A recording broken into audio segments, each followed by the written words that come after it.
Ladies and gentlemen, the show is about to begin.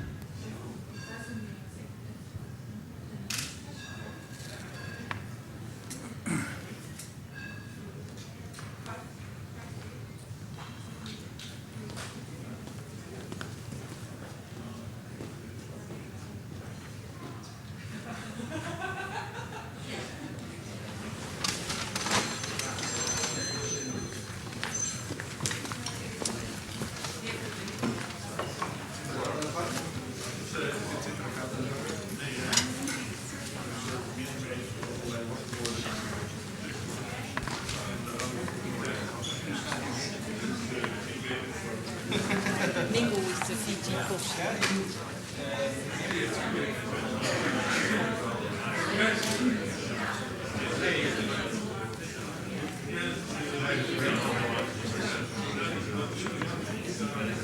A very good evening to you all. I think the sound is coming from somewhere else. That's funny. Yeah. No, I think my speakers are in the other hall. So I better do this without the microphone for the moment. No problem. A very welcome to you all in the Nieuwe Instituut, the New Institute. This is the, as you maybe know, the... Hebben we hem nodig? Ja, oké. Ja? Oké, ik hou hem hier, because then otherwise I'm not recorded. It even helps, I hear, so great. The Nieuwe Instituut is the result of a merger between the Virtual Platform, the Dutch Architecture Institute, in whose building we now reside, and Bremsela, the Sector Institute for Design and Fashion, for Fashion and, yes I said it right, Fashion and Design. In a funny way, this knife, is the Tesla, the graduation edition. It's a program developed by V2, that happened a couple of times before. In a funny way, V2 is one of the parents of the New Institute, because it is one of the organizations that gave rise to the virtual platform, which is one part of the New Institute, something I only just realized. So this is a kind of a hereditary effect, the fact that you are all here now. The show that's running over there that you may have seen, and of which this program is a part, is called The Ruïne. It's a bit of the opening gesture for the New Institute. It's a set of 8 fragments of different exhibitions, reflecting different disciplines, different perspectives on the practice that the New Institute wants to develop. A practice that on one hand builds on disciplines like architecture, design, fashion, etc. On the other hand is something that we deeply need to discuss, in the sense that we're now an interdisciplinary institute. We don't relate to the independent disciplines anymore. We also find ourselves in the middle of a history that's partly broken down, and at the partly reconstituting itself. This is why the Ruïne is a kind of suitable gesture as an opening for a new institute. Also, a new institute wants to be new every day. This new institute wants to be new every day. And the Ruïne gives, in a way, poses this question every day. It's like it's there already, so you have to relate to it in a new way. And it's also something that asks to be reconstituted time and again. My role, furthermore, is now to introduce Michel, who's actually the moderator of today, and who is curator at V2. Michel. Yes, thank you, Klaas, for this warm welcome. It's great to be a guest here at the New Institute with TestLab.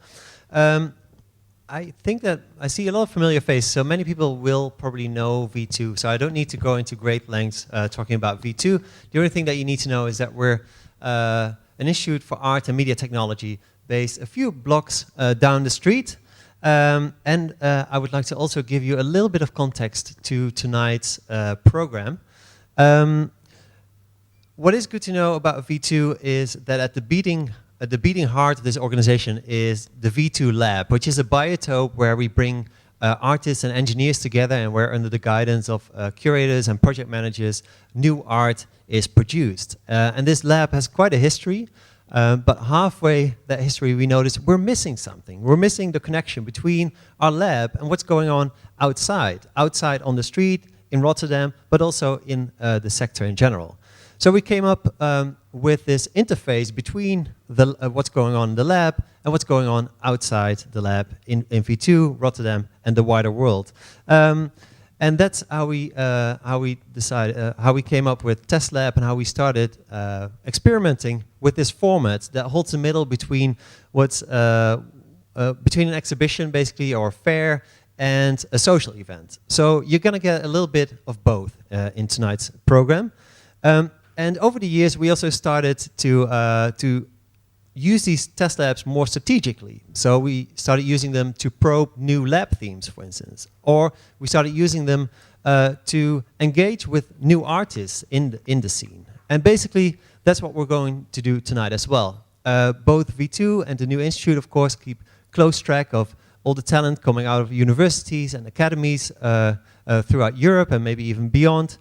And we could invite all of these talents to our institutes and have one-on-one conversations to get to know these people and get to know their work. But there's actually a better way of doing it, which is inviting you all along in that conversation and inviting them here with their work and demonstrate it to you. And you as an audience can be a critical test panel to these graduation works. Of course, not just V2 is interested in new talent, also the new institute has, as part of its mission, talent development. So it was only logical that if we would do another graduation edition, we would do it together with this new institute that emerged only a few blocks away from V2. The first fruit that gave rise to was an incredibly long list of contacts of teachers and teaching coordinators that we could write to and ask for recommendations for tonight's program. So the response was also completely overwhelming. Both the new institute and V2 are now sitting on a big folder of talented young creators and interesting projects that I'm sure will all come back in the programming in both institutes this year or maybe later. To us, the task to bring this back to about 5 or 6 projects for tonight's program. And of course, as that goes, we ended up with 7, which basically means that we have an overfull program tonight. And it's my task as your moderator to keep us on track. And I can look at the clock there and see that we're already over time. So I'm going to keep this short, but also that we need to catch up time means that I might have to cut a few conversations short here and there. First of all, please forgive me for doing that. Second of all, don't think too much of it, because integrated into this test lab format is a big chunk of time for you to actually engage with the artists, to have a closer look at these works. To ask them questions, to give them feedback, etc. That's the second half of the test lab. In the first half, we'll first make a round through passing by all these demos that you see set up outside. We get to know the artists behind these works. We get to ask them a few questions, and they will present, demonstrate, or perform their projects to us. So at the if I do my task well, we'll end up at the social time around 10 o'clock. And by that time, we have dived into design scenarios for modified babies and organs by Agatha Haynes, graduating from the Royal College of Art in London. We'll do some art world forecasting with Jonas Lund, graduating from the Piet Zwart Institute in Rotterdam. We'll delve into surprising relations between LA's physical and social landscapes together with Benedict Gros, also graduating from the Royal College of Art in London. We'll explore the relationship between materiality and time with Verena Friedrich of the Academy of Media Arts in Cologne. We'll have a custom-made concert by Collective Custom Made Music, graduating from the Utrecht School of the Arts. And we'll have, as a closing act, a live Bluetooth swallowing experiment by Jo Kaimo, graduating from the Royal Academy of Fine Arts in Ghent. I will introduce all these people more elaborately just before their respective presentations, but there's one person I would like to already announce elaborately now, and that's the person who gave rise to the first performance. This is André Castro, a sound artist graduated from the Master Program Media Design and Communications at the Piet Zwart Institute, And André's practice involves DIY and nonsense strategies to reappropriate found media objects. And if you're thinking, what are found media objects? Well, most of us find them in our mailbox every day in the form of spam emails.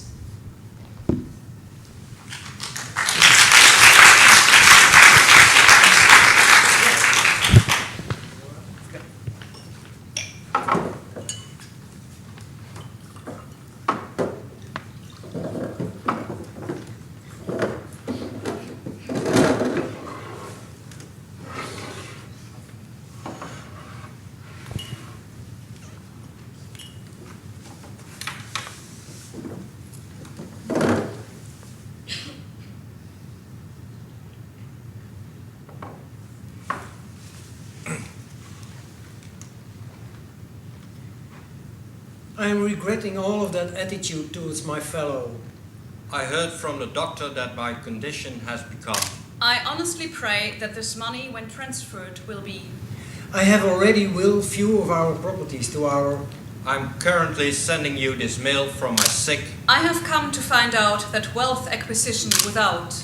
I was always hostile to people and only focus on. I'm currently sending you this mail from my sick. I noticed that my condition is not improving, rather it. I have decided to give this remains of our money. I have to thank God this moment for His direction. I took this decision upon myself because I don't have. I want nature and the Almighty God in heaven to. I know you may be wondering how I got your contact. I am willing to donate the fund to you for. I have been touched by the Lord to donate from. I would want you to contact my lawyer. He will. I won't live long according to my doctors. I am a dying woman who has decided to donate. I had to reach out to a Christian sister. I inherited all his businesses and wealth. I have been diagnosed with esophageal cancer, which was discovered very late due to my laxity in caring for my health. This sickness has defiled all forms of medicine, and right now I have only about a few months to live, according to my medical experts. I have since lost my power of speech and can only manage to write now. Though I am very rich, I was never generous. I got your contact. I am now a new Christian convert. I have since lost my power of speech and can. I, Mrs. Anna Kennedy. I want you to note that. I now know that there is more to life than. I became barren. I am 73 years old. I want you to help me claim and use this. I got your contact. I have come to find out that wealth acquisition without. I have only a few months to live. I'm currently sending you this mail from my sick. I took this decision upon myself because I don't have. I and my late husband worked hard for. I'm currently sending you this mail from my sick. I am 73 years old. I cannot do this myself. I would want you to contact my lawyer. He will. I have come to find out that wealth acquisition without. I have willed to them. I'm currently sending you this mail from my sick.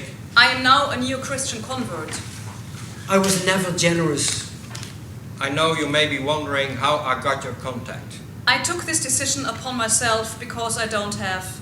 I am very rich. I'm currently sending you this mail from my sick. I have come to find out that wealth acquisition without. I am regretting all of this attitude. I heard from the doctor that my. I honestly pray that this money, when. I have already willed few of our. I'm currently sending you this mail. I have come to find out that. I was always hostile to people and. I'm currently sending you this mail. I notice that my condition is not. I have decided to give the remains. I have to thank God this moment. I took this decision upon myself because. I want nature and the Almighty God.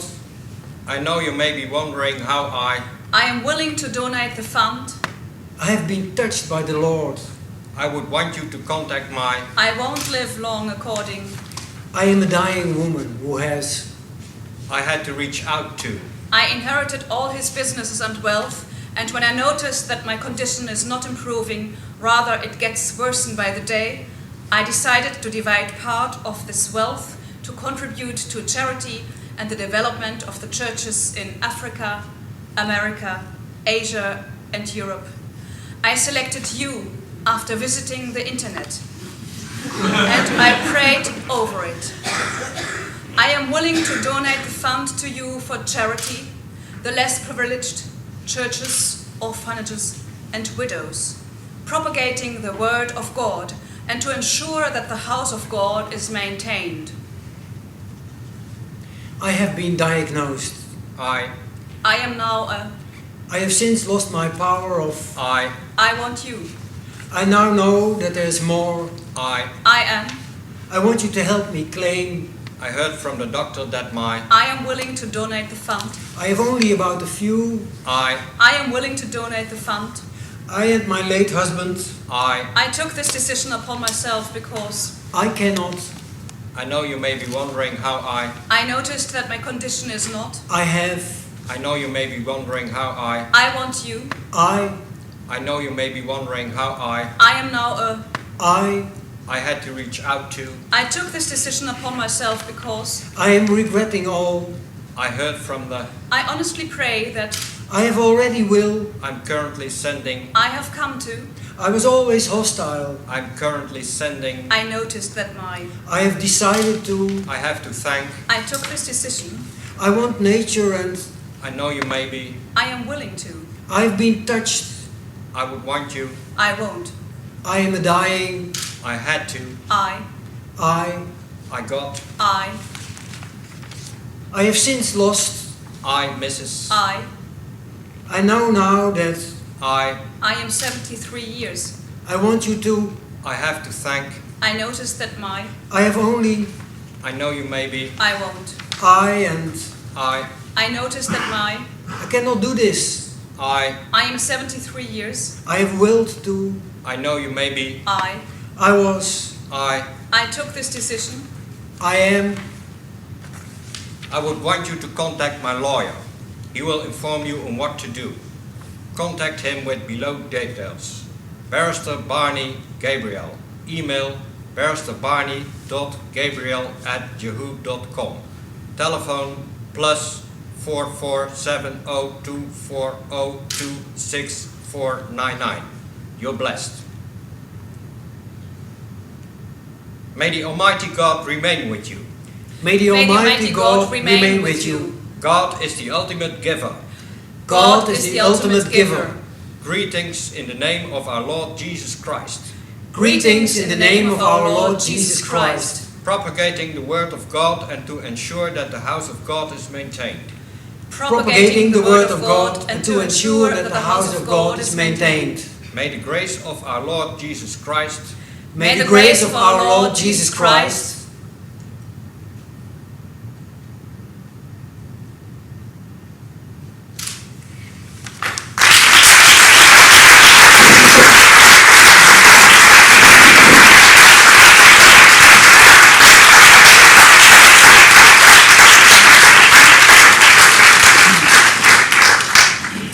Hey. Andre, can I call you up on the stage? And part of the format is that after all demonstrations and performances, we'll do a very brief Q&A. I will get some assistance there from our critical respondent tonight, Klaas. You already met him at the opening. Klaas, can you come up with a critical question? Probably. I had another question, but I think it needs there's another question I should ask before. This is basically a collage of 419 scam email. It's the Nigerian law book email scam, which it's a swindle, basically. Do you think? Guess you've read nearly all of them, I guess. Is there a development in the story? Is this? Can you say it's basically always the same, or is there something that we kind of over a while stop believing and it has to be replaced by other things that now work? Or what do you think? I mean, okay. Well, I think to answer your question, yes and no. I mean, as the 419 emails, they tend to repeat themselves, so the narratives are sort of quite recursive. So we end up always coming back to the same narrative. Someone needs has money, they found out money, but they can't get hold of it, but you need your assistant in order to get access to that money, and you get a reward as for helping. And they have sort of these stereotypical characters that the sick widow or the banker or the American soldier who found money on Osama bin Laden's house. However, you asked me if they are evolve. There's also a development. Then I haven't experienced. I haven't seen a development on that. I mean, one thing that I've found, and what an interesting example was that two characters or a story was a merge of two previous stories that I've seen, and that's just sort of the only development that I've seen. But those developments, I see them more not in the fraud, but in sort of on the literary aspects, on the creative writing skills from the authors of the texts. Yeah. So, because this indeed that would be the next question. Is there a development in their effectiveness? Well, historically, there's a few examples of 419 being successful, and this is not something that began with emails. I mean, it's been around since 1970s, 1980s, and it was first committed by letters. So it got to a point, what I think in the mid-80s, where all the letters that came through from Nigeria to JFK Airport in New York were open and see what contained them. So it gives you a bit an idea of how successful they were once. But right now, I don't know how many people fall for them. It's very unlikely. Because they're written by human authors, so far as we know, but they're distributed by machines to like 500,000 at the same time. My question is, because the basic mechanism, the basic narrative mechanism is gullibility. I'm telling you a sad story so that you identify with me, and then I offer you this hook. Then I play on your greed. Yeah. So they're two very basic human, let's say, affordances. So if there's no development, if the case is that this story is as effective as it always was, why do we need human authors to write them? Why can't we program why is spam not already automatically written even by machines? I think that in fact this kind of emails are a dying art, to be honest. I think they I don't know how many of you, I mean, today receive 419 emails on your mailbox, but I think they come less and less, they're becoming less common. Also because they're less effective, but they take some effort to construct, and also that's why so much material is appropriated from one to the other, and so you see this repetition of the same story over and over, where there's just small details that are changed. So yeah, that would. I mean, to answer your question, I want to keep on receiving them. I think they're really interesting literary material, and I want to be able to carry on developing this work. Okay, I already announced that I sometimes have to cut a conversation short. I think this is an open invitation to send all your spam to Andre. Thank you, Andre. Thank you to all the performers.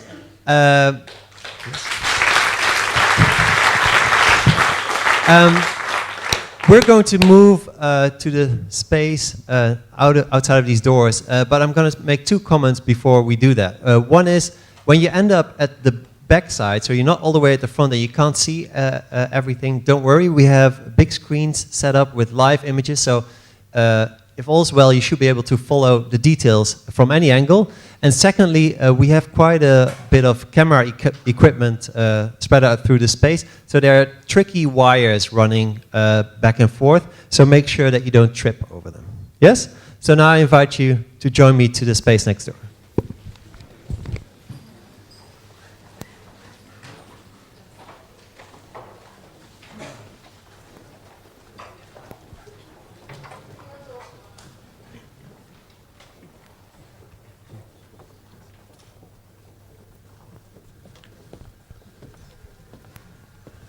So,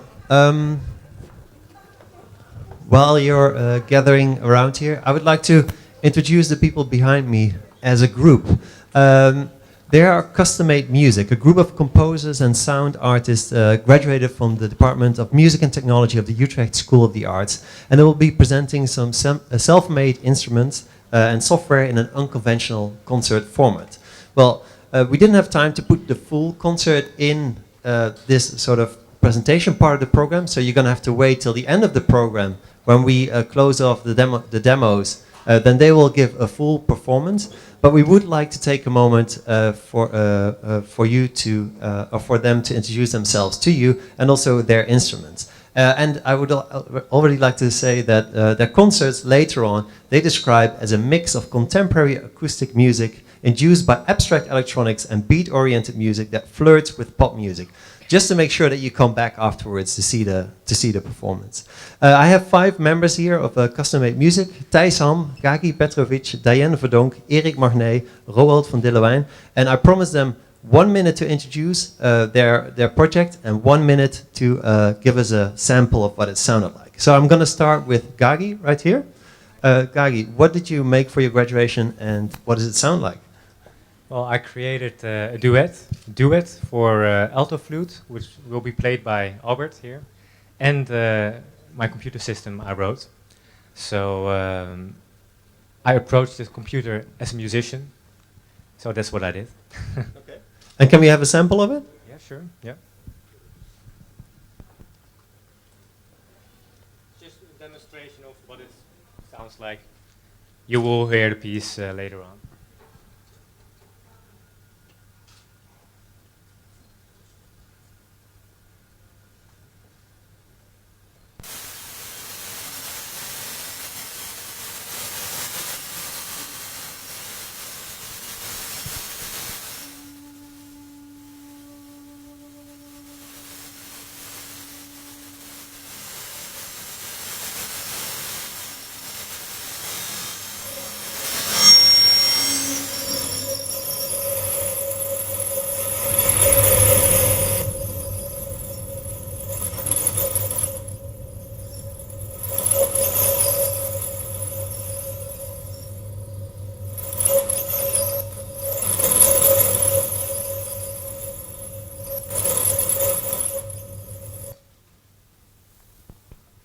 Okay, thank you. Where's our, here's our critical respondent class. Do you already have a question that you want to throw in here? I think I have one question to all of you, but it's not a necessarily critical question, it's more a question out of interest.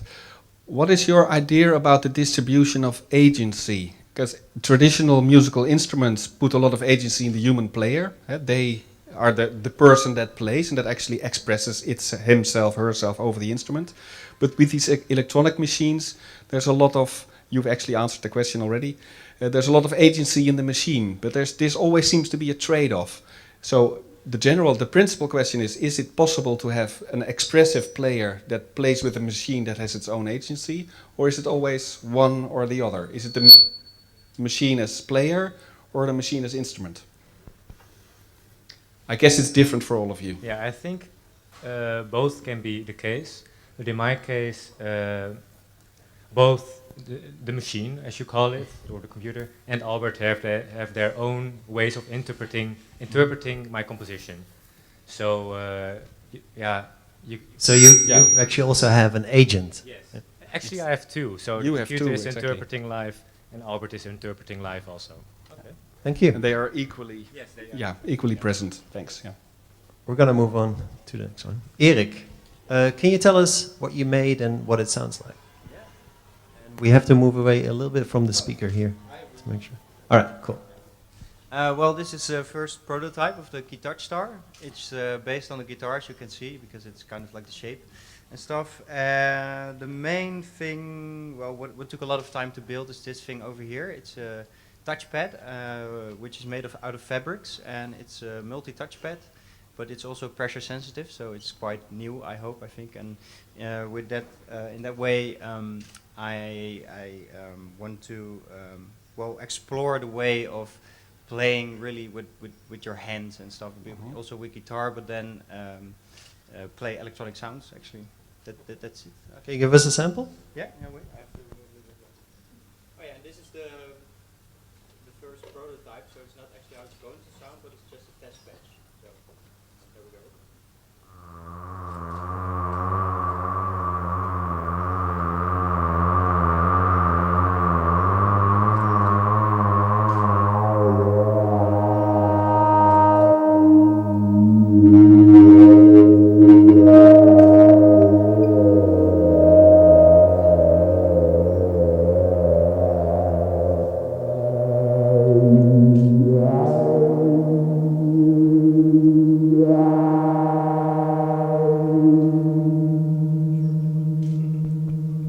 Okay, thank you.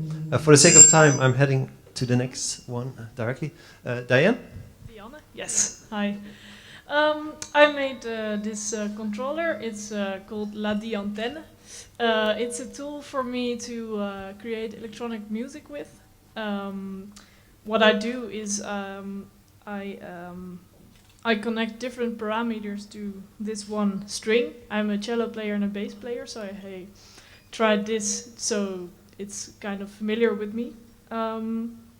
So what, for example, pitch and how much noise there is. And yeah, and reverb. Okay, that's hardly.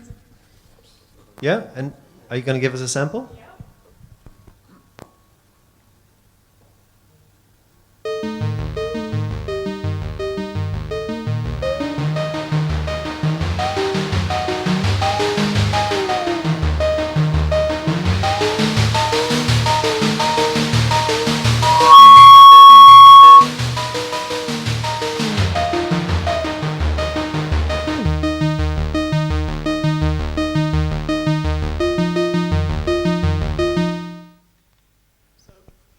Thank you. Up to Roald. Yes, maybe even better. Hi. So what did you make and what does it sound like? I made an algorithmic composition on my computer over there, and I'm able to control it with this self-built case. Its name is Case. And it's a capacitive sensing device, so I can touch the pads on it, and the value of resistance of my fingers or my total body give me some numbers in my computer which control the composition. That's it, basically. Okay. And can we have a sample?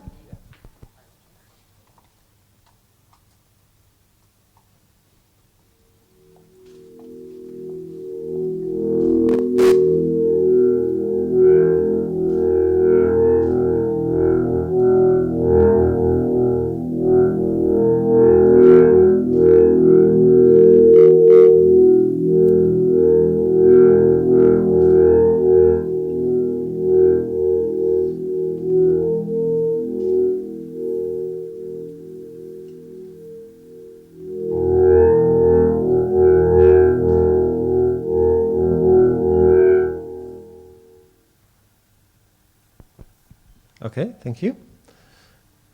Hold your applause, because we're going to do one big one for everyone at the end. Thijs, yes. Same question to you. What did you make and what does it sound like? Well, for the past few months, I've been working on the connection between chaos and chaotic processes and live electronics. I've been really inspired by this saxophone player called Colin Stetson, and I just love the sort of expressiveness he has in his instrument, and I wanted to try to get something similar to work with live electronics, and I came onto Chaos, and right now I'm using a no input mixer, which I've sort of expanded with this thing underneath and some processes in the computer. And I just really try to make something that's really expressive, musically expressive within live electronics. Okay. I'm curious what a no input mixer sounds like. Let's play.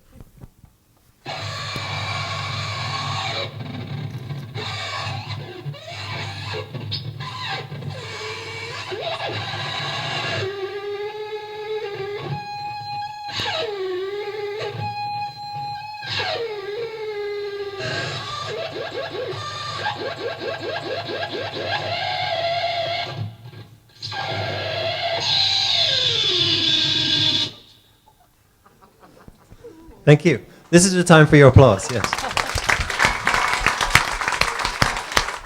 So I don't know about you, but I'm still pretty curious how this sounds all together. But we're going to keep that as a surprise for the end. Thank you very much, Custom Made Music.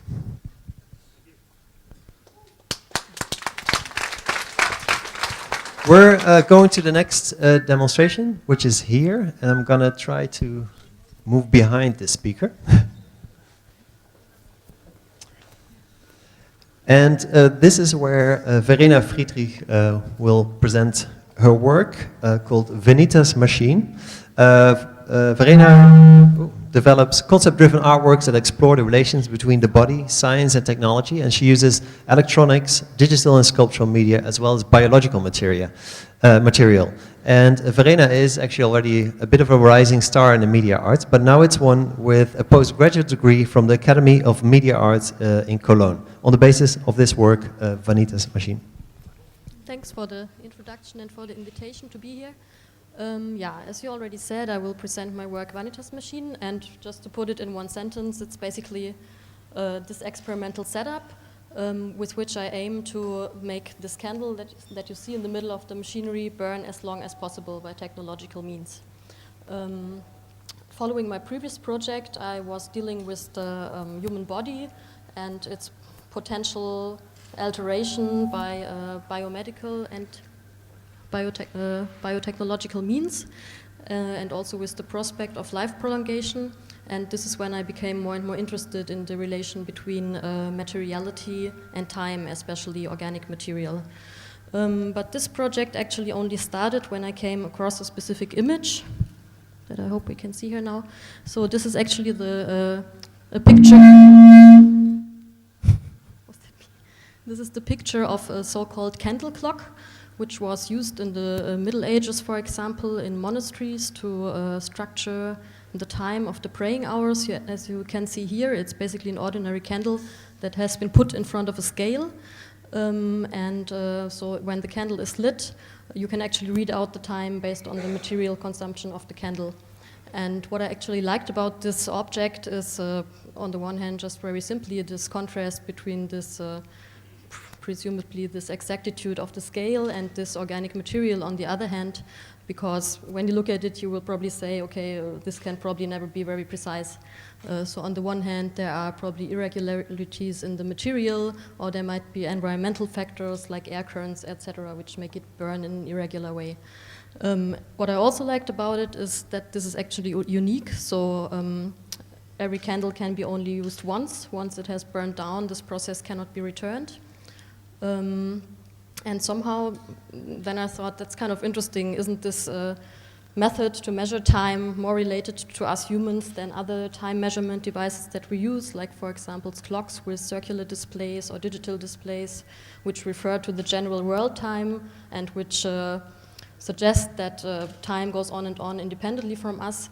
And in contrary to that, our personal time is rather organized in a linear way. It's starting when we are born, and it's going towards a certain end, which is death, obviously.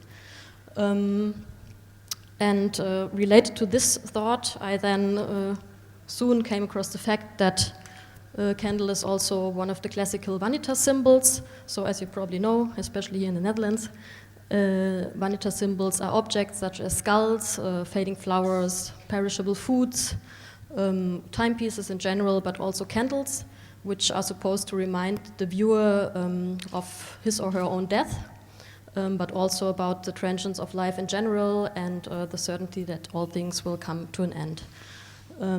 Also, the candle is an important symbol in many religious beliefs. So generally, a candle with its body of wax and the flame stands for the duality of body and soul, and with an extinguishing candle often symbolizing death. So looking at this picture, I then thought, okay, so is the symbol still valid somehow? Because as we now know, our lifetime is not that fixed anymore. We have long started to interfere with it, both globally and on the individual scale. Globally, one could say life expectancy has risen significantly during the last 200 years in the industrialized countries. due to diverse medical and biotechnological interventions, such as hygiene or medical treatment, or also newer technologies, such as organ replacement.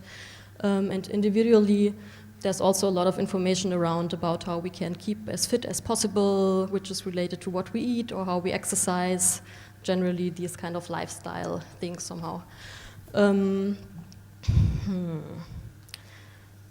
Now I forgot something, yeah. And there are also completely different new fields of scientific research, such as biogerontology, that deal with the causes of aging, genetic, and also the environmental factors. And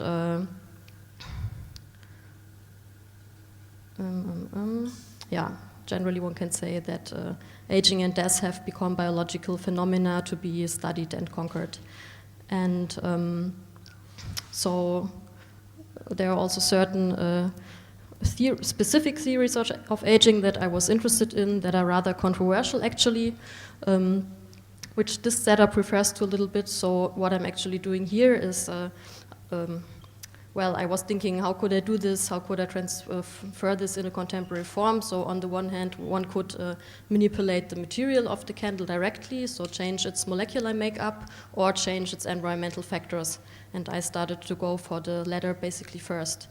And in this setup, I put the candle, this is the first prototype that I built, in a closed environment where I could shield it from like wind, etc., and other the ambient air, and where I tried to regulate the gas atmosphere. And this is related to a specific theory, which is called Metabolism Theory, which basically says that the energy turnover of organisms is reciprocally interrelated to their lifespan. So the more food you eat, the more oxygen you consume, the higher your heart rate, the shorter is your lifespan actually. And this has been proven with, or this has been researched on model organisms such as mice that were, for example, fed like 30% less food, and this actually doubled their lifetime in these experiments. Or also fruit flies, for example, that are kept in jars so that they cannot fly around, then their oxygen consumption goes down, and it also prolongs their lifespan significantly. So this is what I basically wanted to refer to. But as I said, that's a theory that's kind of controversial, and with all these things and research based on model organisms, it's always the question in which way it can be really transferred into the human realm somehow. How about the time? Yeah. So here just what I found interesting looking into this a bit more is that there are certain similarities in the process, this breathing process between candles and humans somehow. So both processes are that way that we consume oxygen, and in combination with the food, energy is produced, and then we produce carbon dioxide and water. And this is a picture of the candle where a similar process kind of happens. But this is just a general process. Actually, this process, this burning process, is very complex. It's like 100 single processes that are forming a chain reaction somehow. And yeah, this is then the second prototype that I now built. And, can you explain what's going on here? Maybe. Yeah, so in this setup, it's slightly different from the first one, because the first one was not really automated. I had to supply the gases by hand, and also it didn't really work well for various reasons, which I found out later. Had to do something with the gas atmosphere. So here I'm actually trying to automate this process, and I'm basically measuring the intensity of the flame.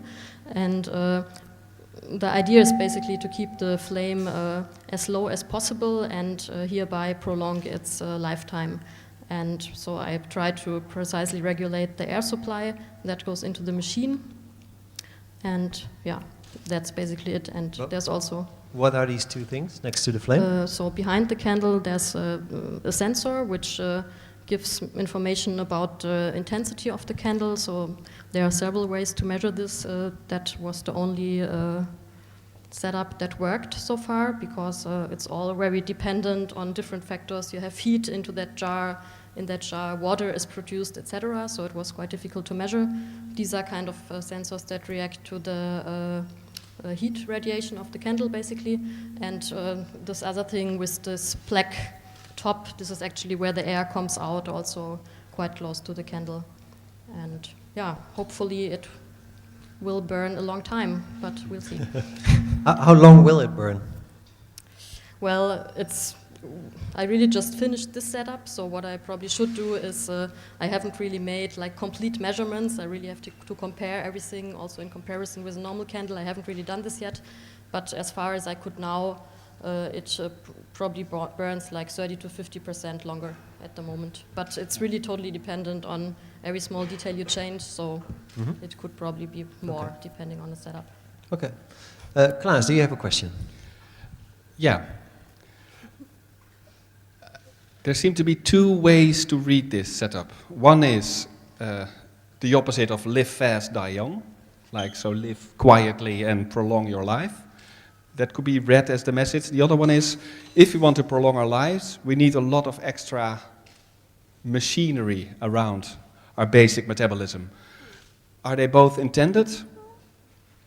Well, I would both say yes. I would also see it in that way somehow. I mean, I'm not intending to transmit one specific message somehow, but I can see that if you think it through logically, that you would come to this conclusion. Yeah. Sure, and also this is also what this metabolism theory is about. It's about the quality of life versus the quantity, basically. So, okay, we can maybe consume 30% less food and then live longer, but do we really want to do this? Do we somehow? really want to do, or And do we why? want to expand our the opposite is true as well.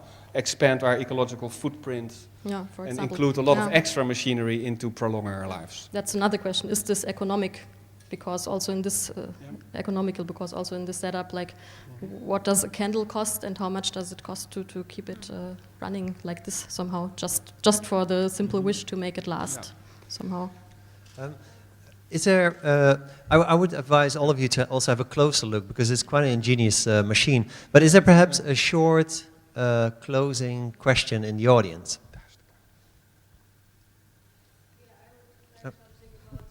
Presentation you have in mind? Is it a museal setting or what? In what context you'd like to? It was quite difficult for me in the process because before I came to this conclusion, I was totally in this experimental phase and I thought, boy, this is all so difficult, I really cannot even measure it precisely, and then I really had the feeling that I shouldn't put it into the form of like a nice and shiny object somehow. So at the moment, this is still quite ambiguous because on the one hand, I'm thinking I'd like to make an experimental setup where I can really show the complexity. On the other hand, I also like to have an automated machine somehow in a way, which maybe suggests that this is easier than it is. So I don't know, maybe this time I will do both options, but I don't know. Because there's also a complex story behind it, and that's often, like now you have this live presentation and it's very easy to catch. Well, huh? I'm sure that if you have a museum by any chance, very nice welcoming invitations. Klaas, closing comment? The candle does suggest an insertion into art history, of course. So it's, in that sense, it should be easy. Yeah. Well, I still need to work on it, I guess. Okay, we can easily continue this conversation in the social part of the program. Thank you, Verena, for your presentation. An applause, please.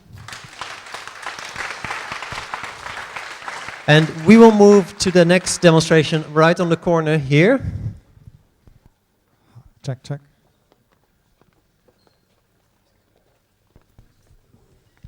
Where Benedict Gross built up his graduation work. Benedict, are you around?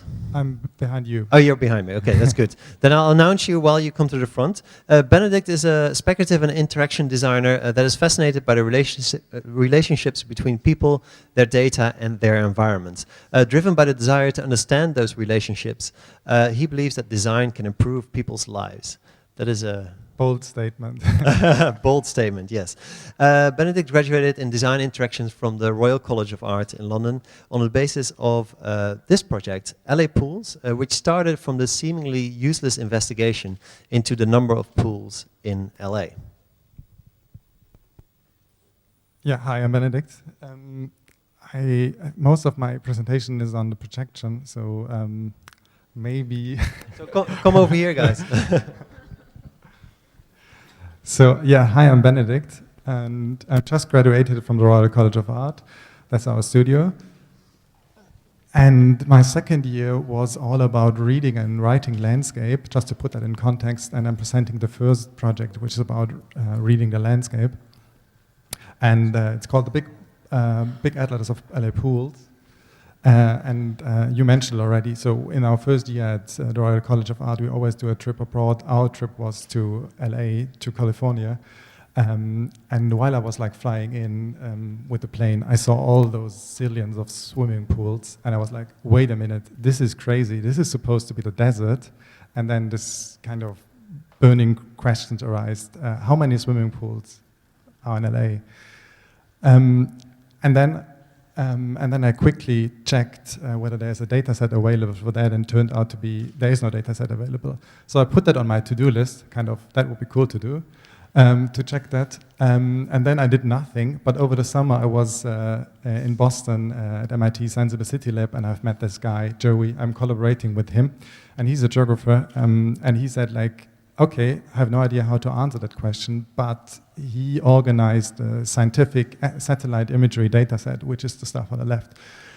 And just to give you an impression, that is one of the 50 tiles zoomed out in Photoshop. So it's quite a lot of data. And then the first step was like, yeah, just to find a way to get that information out of the satellite imagery. And at the beginning I thought, this is going to be a piece of cake, a little bit of computer magic, like from Photoshop, you just basically detect the color, and then you have all the swimming pools.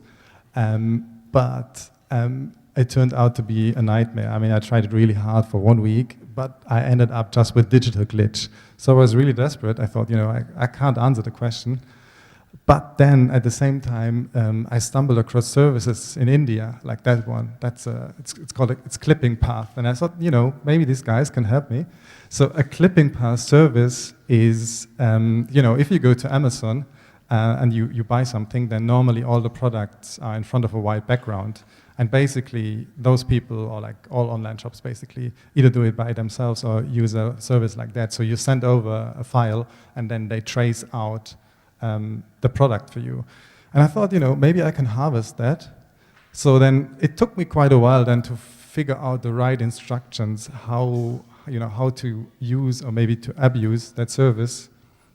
So, but then after a while, I was then kind of happy with it because they really traced that for me. So, I mean, this is the pixelated image, and you see there on the bottom part, the Bezier curves.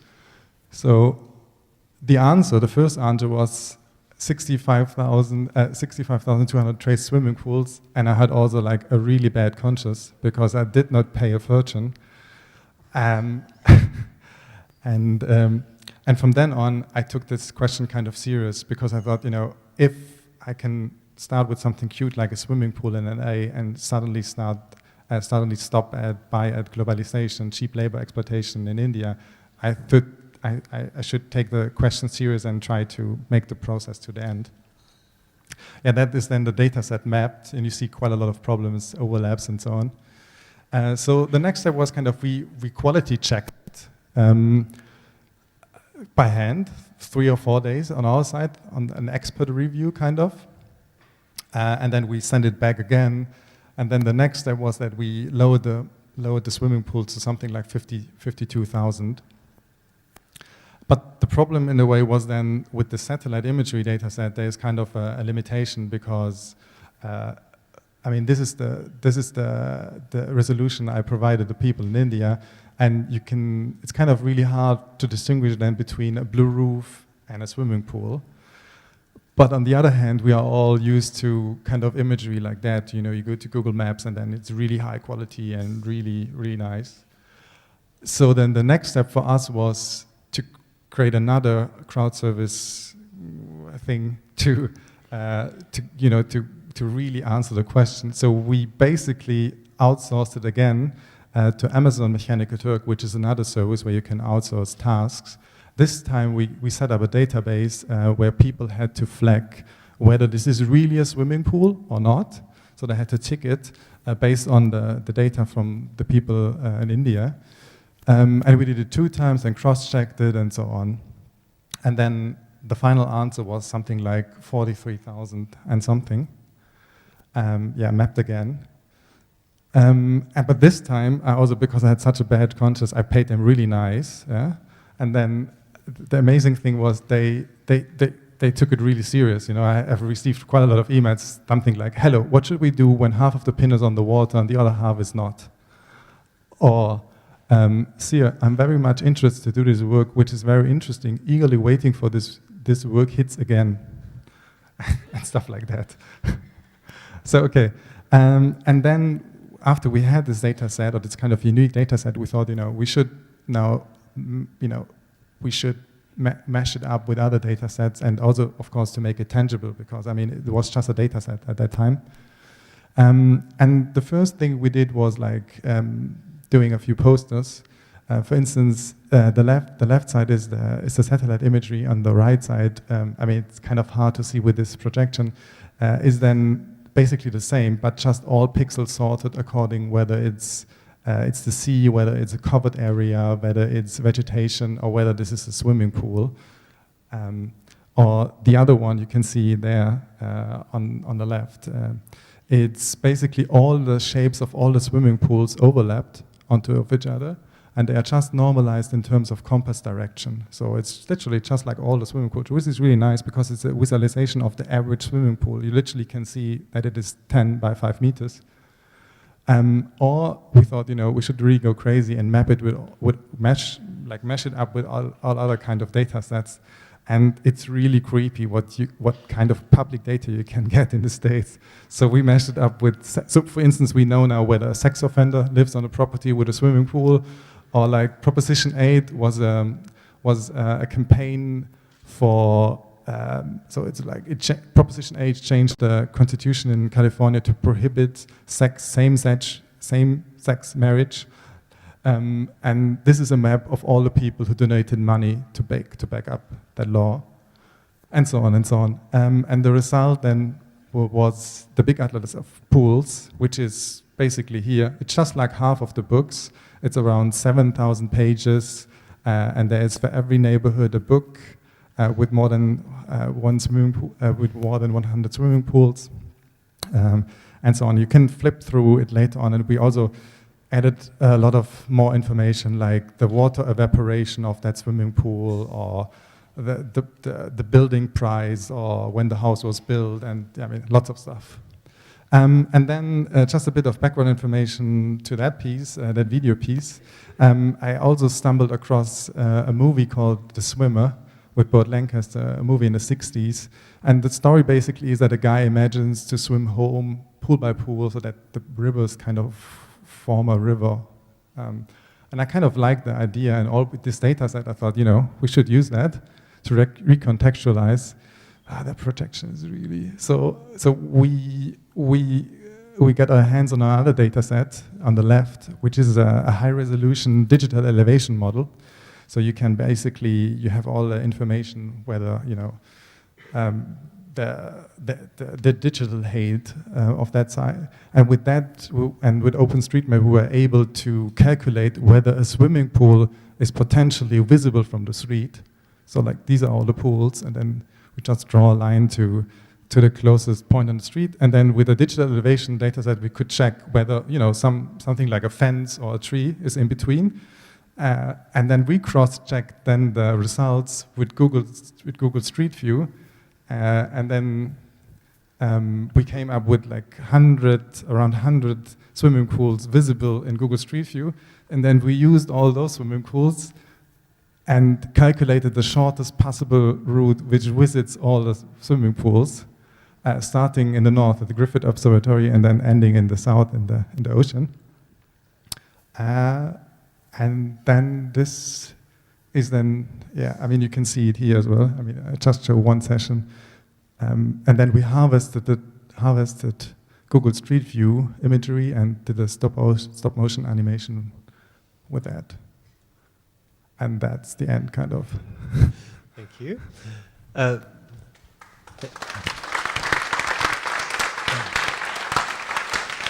Benedict, you seem to be a man with a lot of time on your hands, if I'm looking at your projects. But first question goes to class. I had a very different question, but it doesn't make sense anymore. But you seem to be basically interested in, let's say, the act of data visualization, and not at all in its possible meanings. Yeah. Yeah. I mean, my background was very applied, very applied. It was more like to make sense of whatever, all the taxi data in New York, and to find patterns and to make it more efficient. And I kind of really enjoyed then the time at the RCA to explore all the like different possibilities and all the different manifestations of data visualization. But there is this basic kind of rhetoric move, which is part of data visualization, which is like any correlation suggests a causal relation. Like, if two things happen at the same time at the same place, one must be cause for the other, which seemed to be behind the mapping the sex offenders on the swimming pools. This basic idea, but yeah, I mean, yeah. But you seem to be against this. You seem to be positioning yourself against this causality. Yeah, I mean, yeah, definitely. Sometimes this is true, but I think quite often this is just too easy. Of course, yeah. Yeah, but it's what most people do when they visualize data. Yeah, true. Yeah. But then I think it should be maybe not.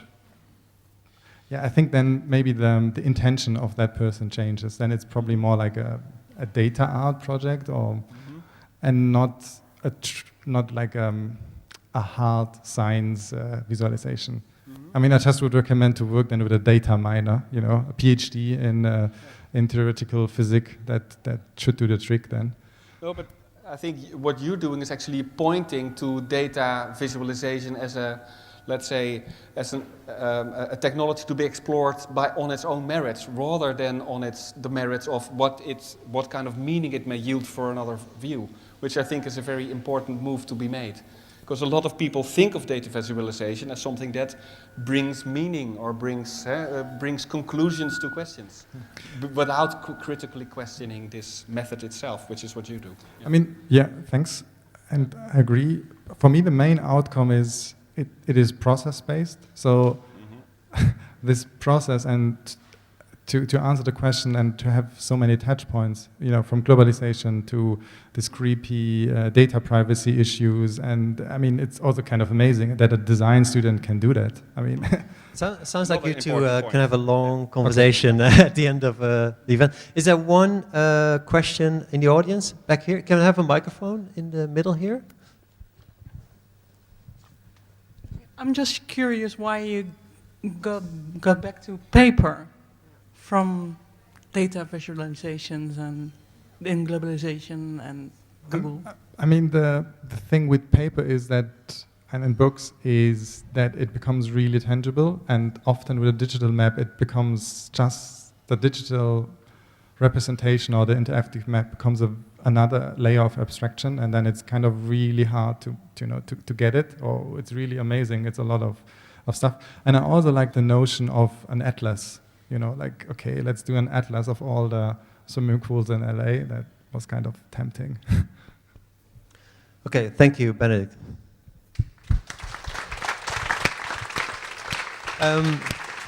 So we'll be moving to the next presentation over there, where those babies are sound asleep.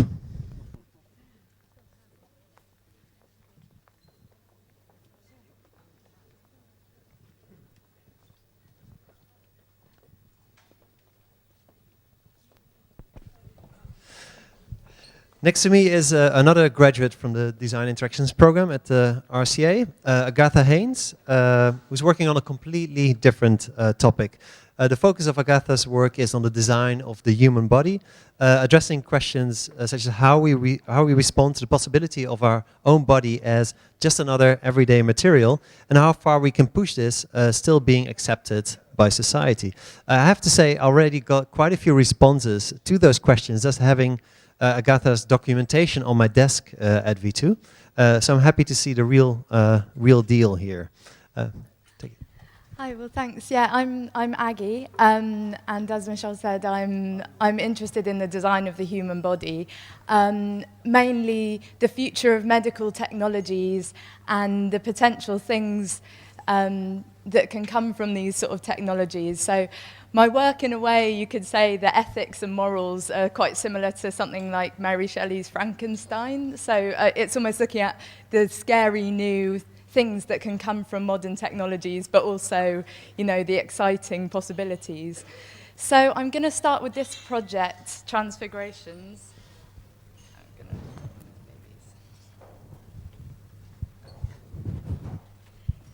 So this project started, I was having a look at how I could make my own body more functional.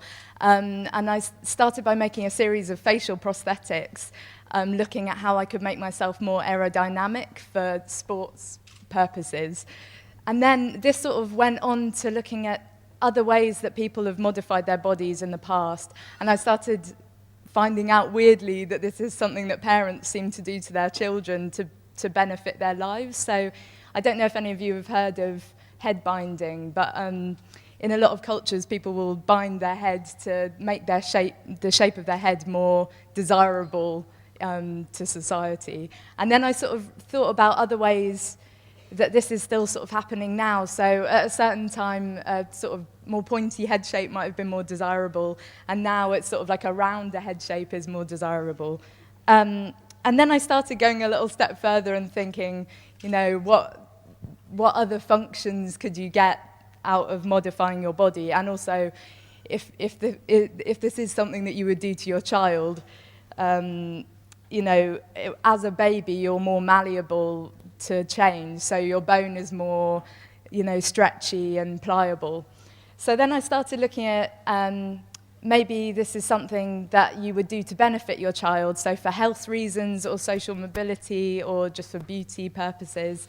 So I started then thinking about, you know, so for example, these two babies in the center both have health problems, and therefore they have had surgical procedures to make their bodies more, help them with these particular disabilities. And then others, such as this one, which has just a higher head surface area to dissipate heat. So for example, with global warming, it might be able to work in higher temperatures and things like that. So this baby is diabetic, and it has an extra orifice in a really low fatty area. So the idea is that it wouldn't have to keep medicating itself all the time. The next baby along is asthmatic, and it has a toe missing to encourage it to get hookworm, which is a parasite that sort of lessens your allergies. So the idea is that the hookworm goes in between your toes, so with a toe missing, this baby might be more likely to contract hookworm and therefore help its allergies.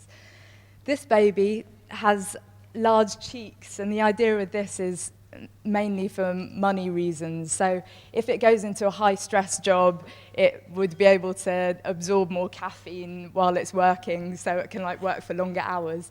And then the one at the end is, like I said before, it has a more aerodynamic face shape, so therefore it might have more chances going into jobs in sport and earn more money by gaining extra seconds on the clocks. Just put this baby down. Do you need a volunteer mother for yeah. this one? Would anyone like to have a go holding my baby? Or father. Oh, yeah, father. Are you that volunteer, Klaus?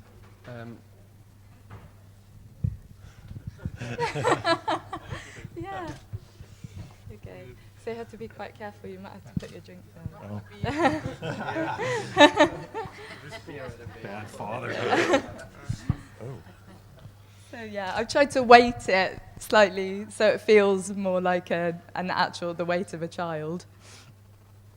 So the next project I'm going to talk about is along similar lines. I've been looking at other things that you might other ways that we might be able to look at our bodies and make them more functional. So sort of almost looking at ourselves as a system of interchangeable parts. So could you, with all these now new organ making technology, so I don't know if you guys have heard of things such as bioprinting.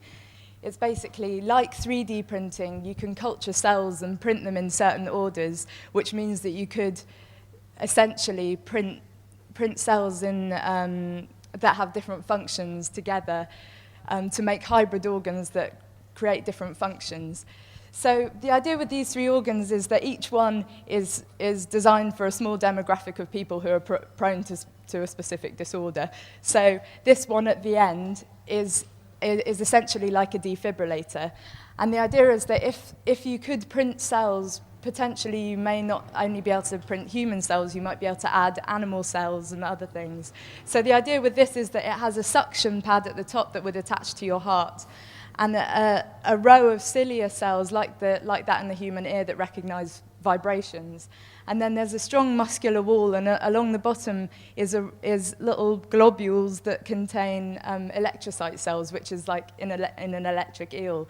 And they can produce voltages of up to 500, 600 volts, which is the right amount to give your heart a shock. So the idea is that this would be surgically fitted. So if you're prone to having a heart attack, you might decide to have the operation, which is shown in the video, to have this organ fitted, which then would kickstart your heart if it goes into fibrillation. This organ is for people prone to having a stroke. So this is made out of a salivary gland from a leech, which can produce hirudim, which is an anticoagulant. It thins the blood. And the idea is that it's got another little area that has osmoreceptor cells, and this can recognize liquid pressure. And it's got a little tube that would go into the blood vessels in the brain. So the idea is that, similarly to the defibrillator, this organ could recognize if there's high blood pressure in your brain and release a thinner to stop you having a stroke. And then this one's slightly more for even smaller demographic of people. This is for people who suffer from cystic fibrosis, which is when you produce a lot of mucus in your lungs. So the idea with this one is that this would sit on top of your trachea. So these are the sort of anatomical drawings of the organs. This area would sit on top of the trachea, and these little holes would go into what goes down to your lungs, basically. And so as your body's producing mucus, this area would contain muscular cells and a sort of similar muscular structure to a rattlesnake, which can vibrate really, really quickly without using much energy. So this would sit on top of the trachea, and the idea is it would dislodge mucus, which could then travel down these tubes into this hole into the stomach, and then you could dispel it through your digestive system.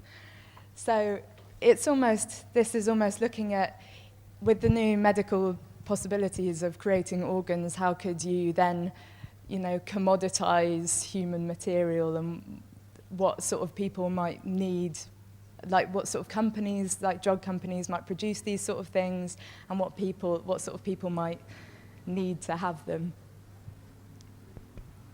So, all right, thank you.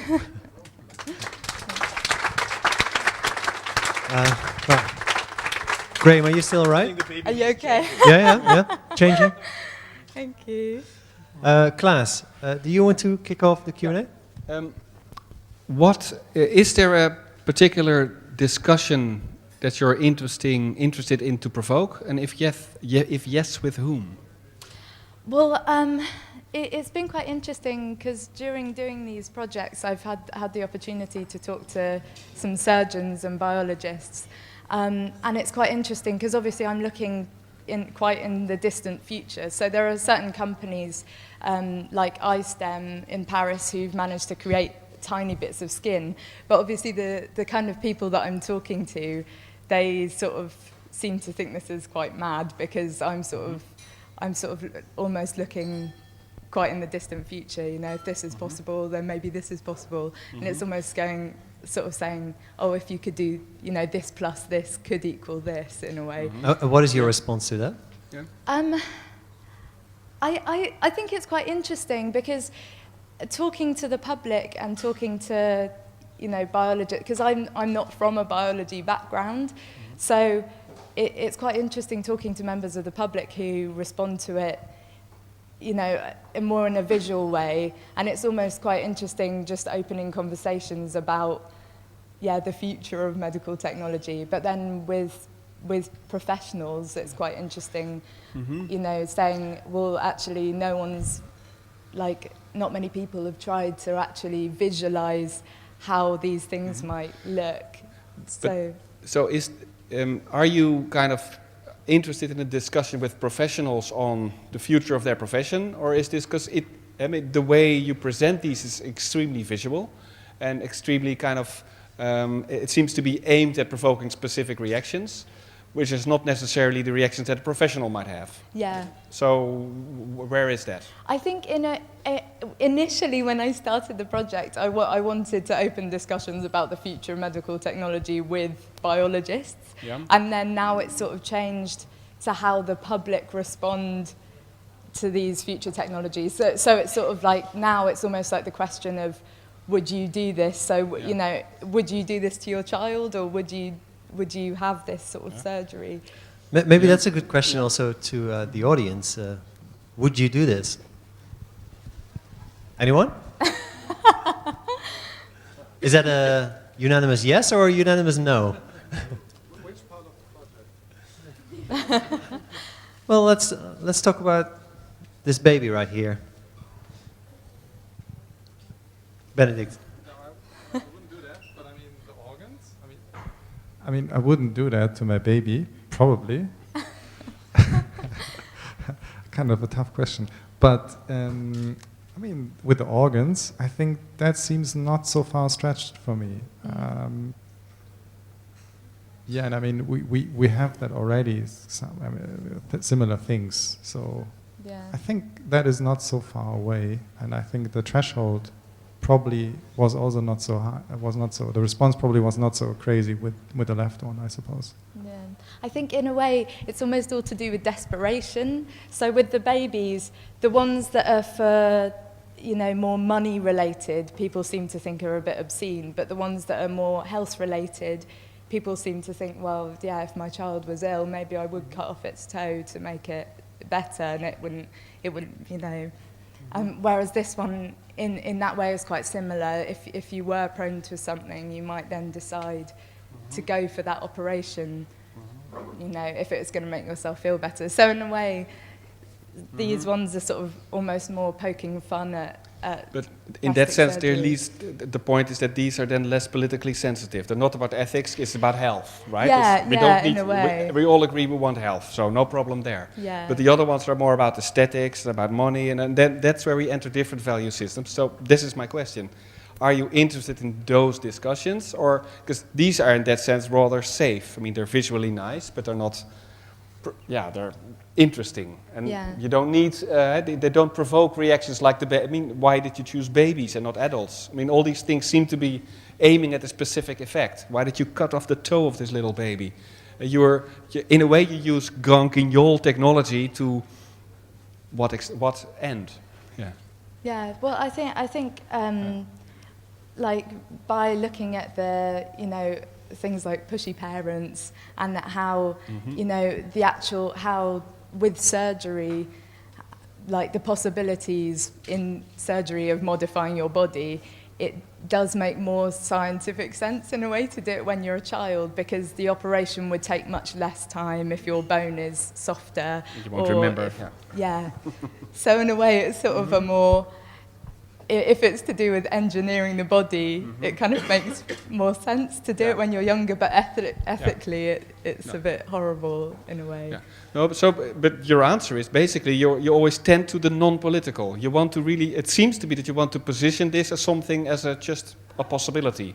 Let's face it, this is possible. Rather than discuss the ethical side. Rather than should we do this? This is not actually, your question is you want to enter a discussion where we begin to be able to consider this a possibility, rather than to abstain from it or to rebuke. Yeah, I think, in a way, I'm not sort of saying I'm for or against it. I think that's the thing. I think I'm sort of saying, you know, this is a possibility, and then, you know, potentially this project could go further. Maybe I could take it to mothers groups and like discuss with people how, you know, how they feel about it. So I mean, maybe that'd be something quite interesting to Okay, do. there's a last very short question in the audience. Well, I think you might get a very concrete answer to your question, which is, would you do this to your own babies? Potentially. I mean, I think it's the same as a lot of people that I've talked to. Obviously, I wouldn't do anything like, you know, this. But I mean, the thing is, in a way, it's come from people that I know. A lot of people in my family suffer from asthma, and I know a few people who are diabetic, and so in a way, it's like I've sort of gone, oh well, you know, if you struggle with that, then maybe I would. Agatha, you know that we're recording this and might post this online later. I know. Okay. Yeah. I need to cut this short, unfortunately, but there's ample opportunity for you later on to have a chat on what you would do to your babies and what not with Agatha. Thank you very much. Thank you. Thanks. And we're going to move into this corner of the bar here, and all those creative professionals back here might be interested in their future, which we're going to predict right here.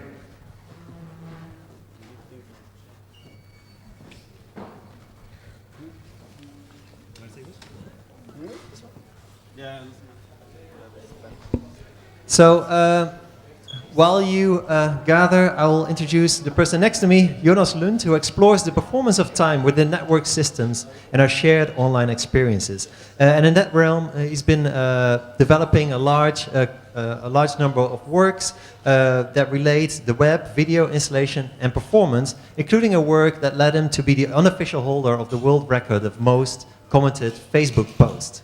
That's not what we're going to talk about tonight. Tonight he's going to show some first results from a study he's conducting into forecasting the art world, on the basis of which he graduated at the Media Design and Communications program of the Piet Zwart Institute. Jonas, the floor is yours. Yes. Hello. Can you hear me?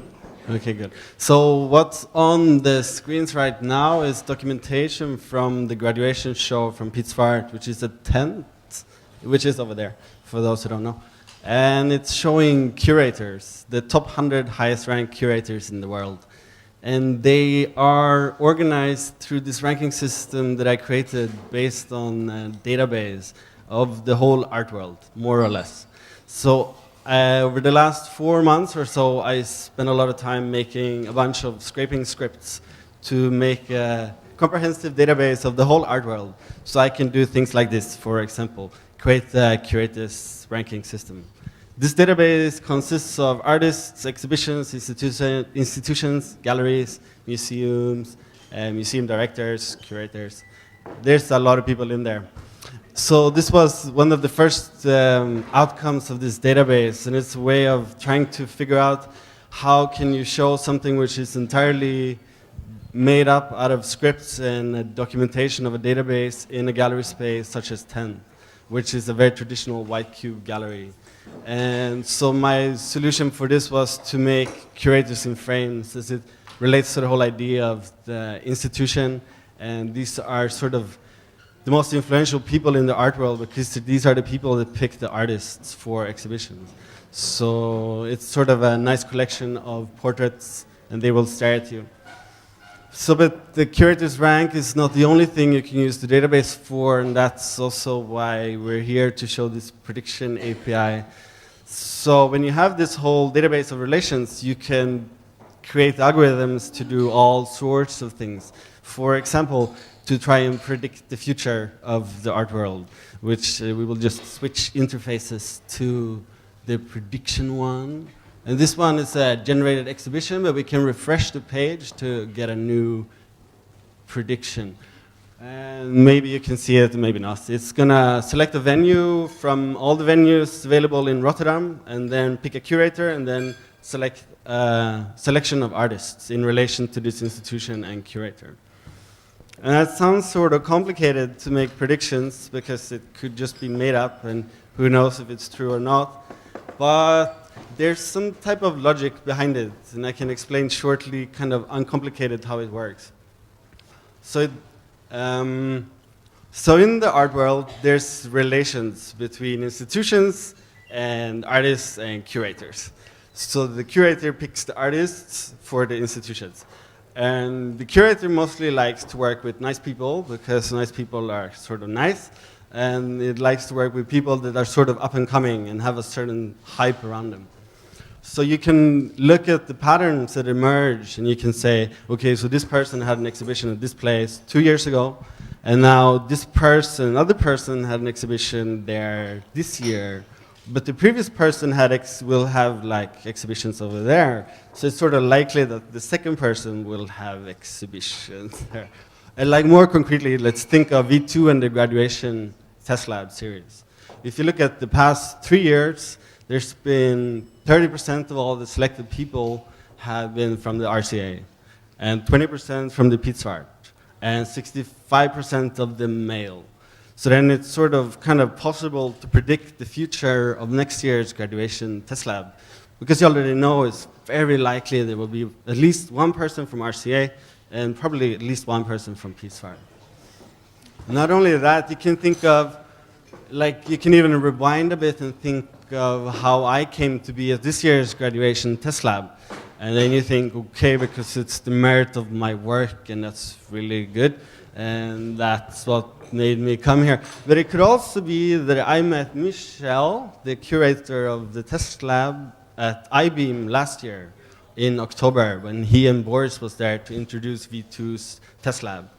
And then I met him again when he was co-curating the Pizzart graduation show as sort of representative of V2, because part of it took place at V2.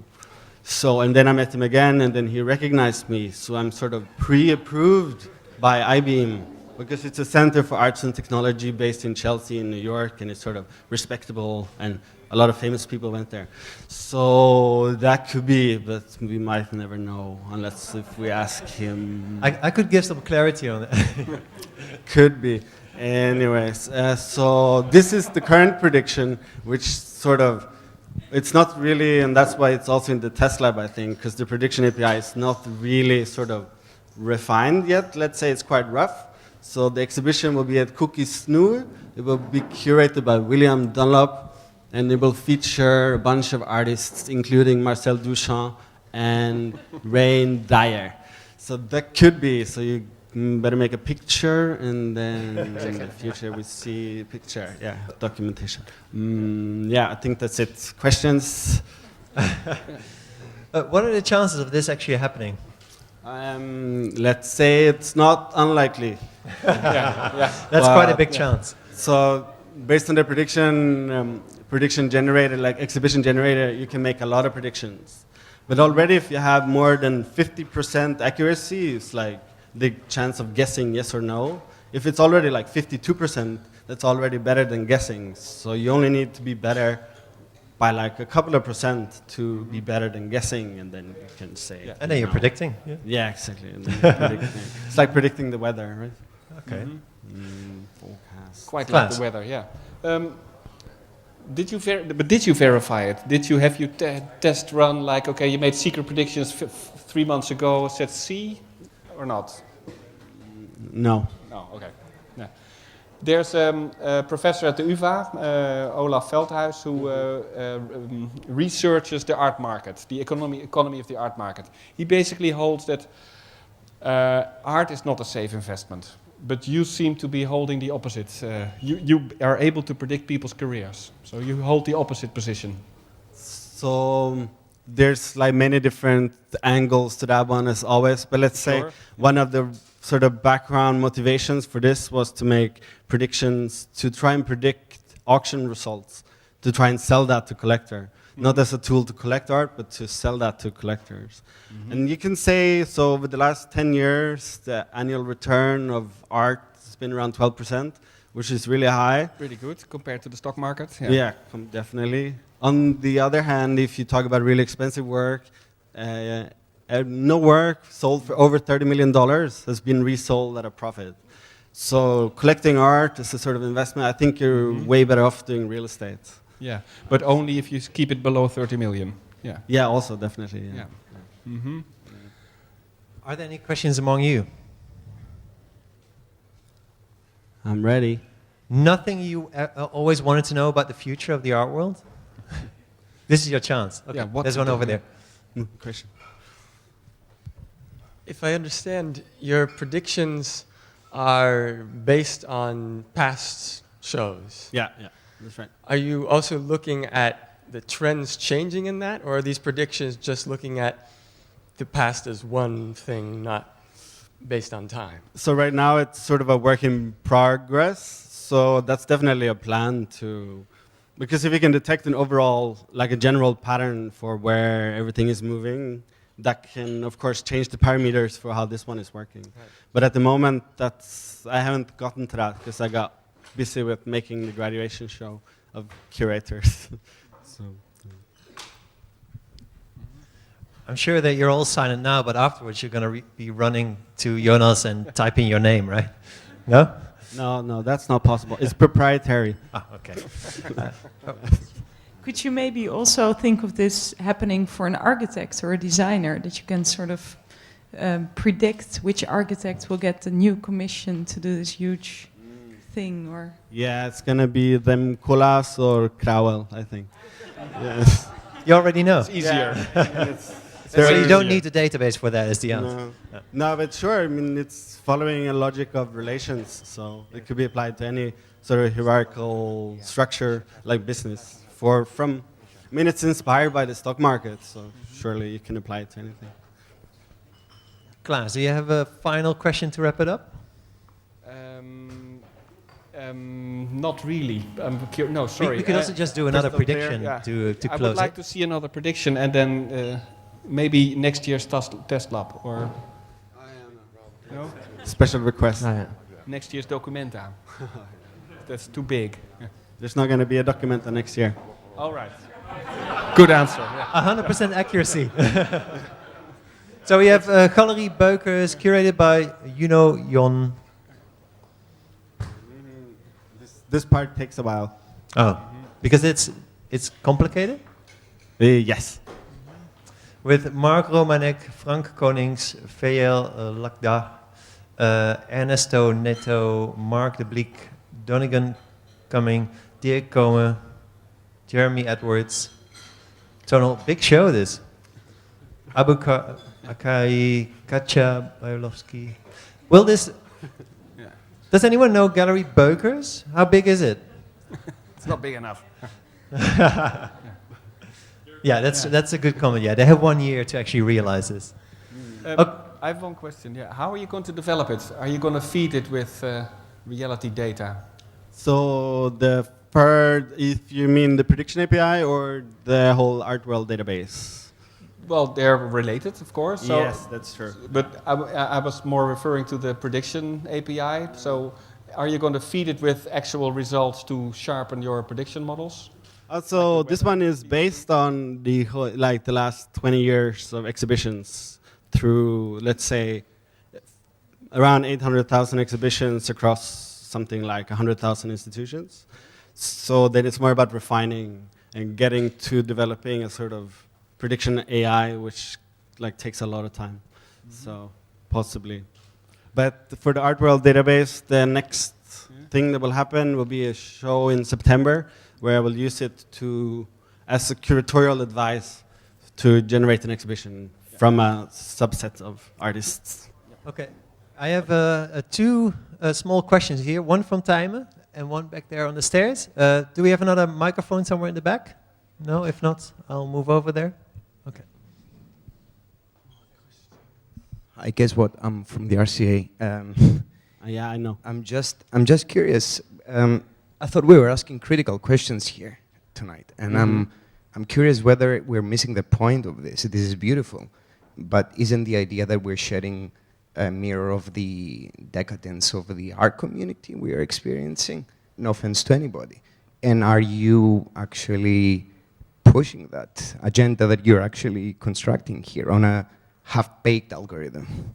What's the idea? The idea is that you want to perpetuate this world we're living in, or kind of shed a mirror? So the motivation is inspired by two things. One, the Documenta 13 press kit, which was a CD with 10 pictures of works and 20 pictures of the curator. And the second, a book by a Swedish artist, curator, sort of teacher, Lars Vilks, called How to Become a Contemporary Artist in 3 Days. So you can think of it as more how you can look at the art world as a system, like any other system, and how you can game this system. How you can get better at being an artist and producing art based on algorithms rather than sort of your whatever, like whatever else you're using for inspiration. And then this could be the tool to help you propel your career forward. So, yeah. The answer is yes. Well, Okay, ultimately, it's about that the artwork doesn't really matter. Okay, I'm supposed to keep track of time, and I still promise time a short question. Well, I think I've seen two artworks today that really reflect on or relate to things like Prism that are in the news today, like very much surveillance culture, like looking at the pools with the satellite and scraping people's relationships on the internet.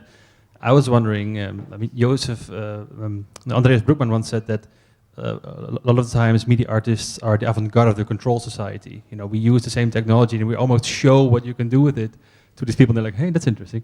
So I was wondering how in the context of Prism right now and all these things you relate to your own work. Does that change or? Yeah, so my original idea for the Art World database was to open it up for everyone to use as an open, publicly available data storage. To sort of then, in the lines of being avant-garde, to show the people in control that that's the nice way to do things. But I think in the light of Prism, I won't, but rather keep it for myself. But I'm not sure yet. So. Okay. Thank you, Jonas. Thanks. And we are going to the other side of this bar area for the final performance in this program. So follow me.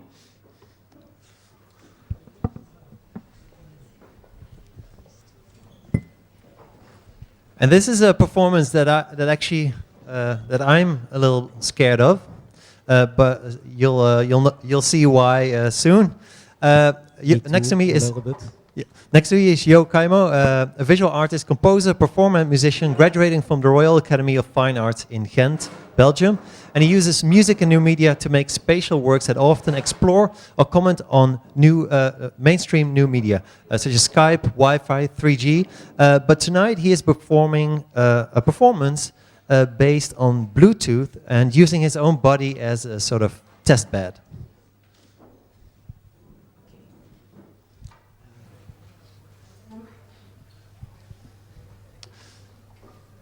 And it's an experiment, so stuff can go wrong.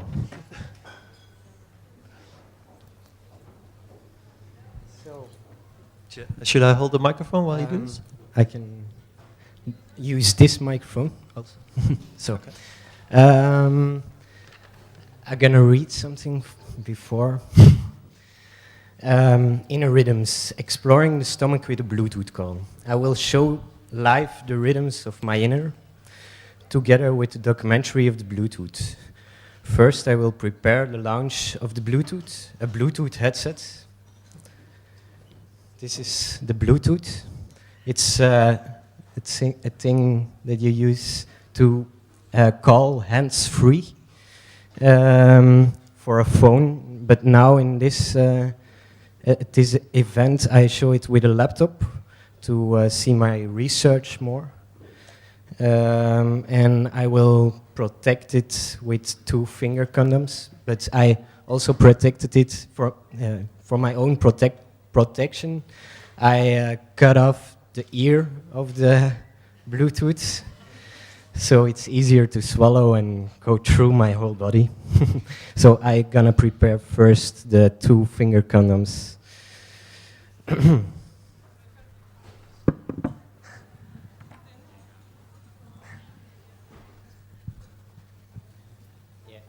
Takes a while. It takes a while, a little bit. Yeah, sorry.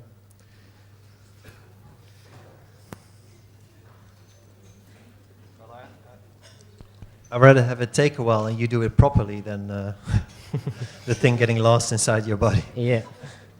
It's also good against the battery of. Because in a weird way, I feel sort of responsible for what you're doing. No, but it's I did also research for it. Ask a doctor endoscopy. And he said, "Yeah, go ahead, swallow it." Not like that. I asked the first endoscopy doctor, and as he said, you can do it, but you can't put my name on the research thing. That's what we said when we selected you for tonight as well, right? It's going slowly. Yes. The first.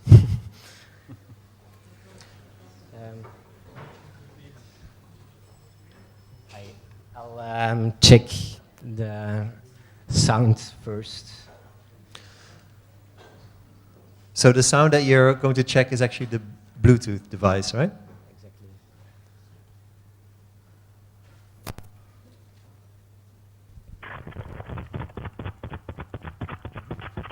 Okay. Okay.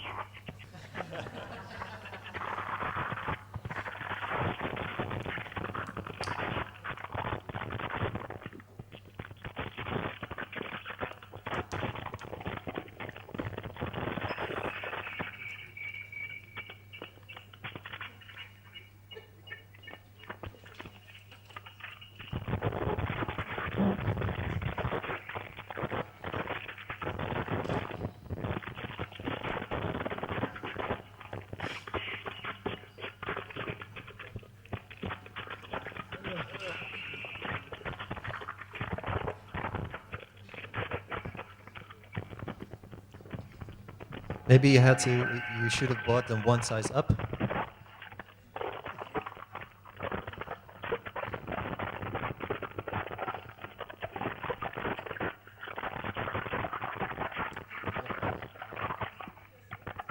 Okay. And now I'm gonna swallow.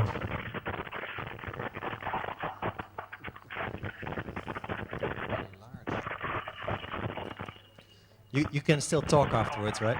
Yeah. Otherwise, we would have to throw in the questions now. Okay.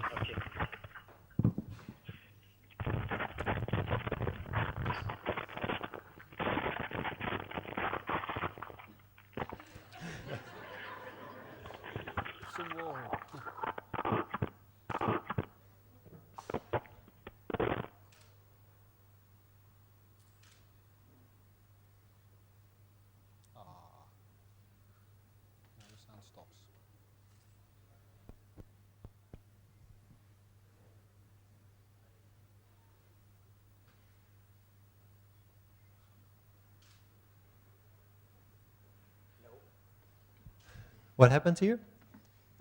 You see, he fell out there. And that's what happened in my research for at the moment. So the Bluetooth connection, the range is not enough to go through whole my body. But I've also a recording of 12 minutes.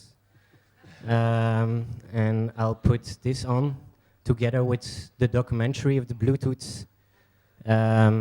It's this thing. It's a pill cam. It's used for people who have obstructions in their stomach somewhere. And I got it from the other doctor endoscopy who was enthusiastic about the project. So he sponsored the hospital sponsored the pill cam, so that was nice. So you swallowed that after the Bluetooth device? Yeah, I swallowed it together. So I swallowed first the Bluetooth, and then the camera.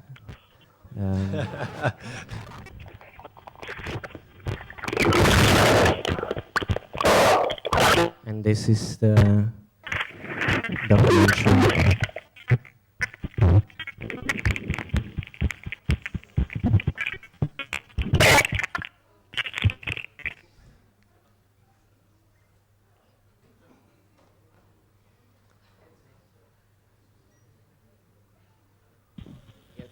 for this project, they asked me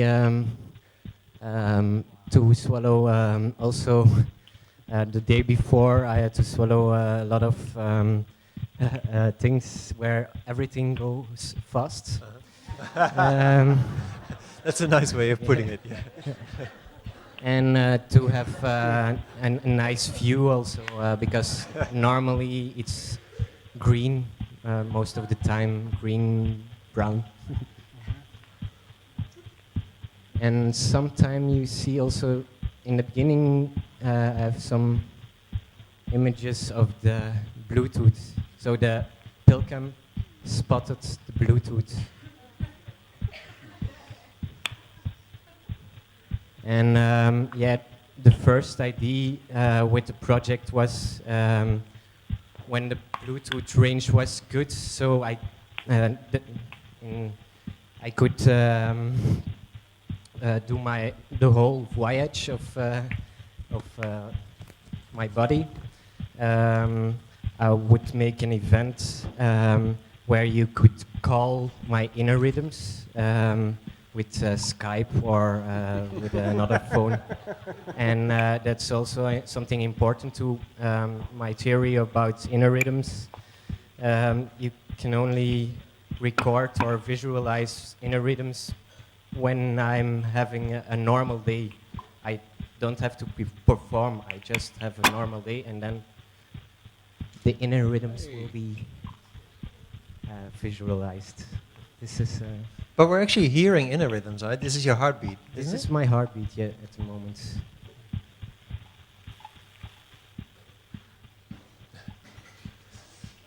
Well, I have to say it indeed is a nice view. Maybe we keep this running while we handle some questions. It's a movie of 1 hour and 7 minutes. Okay.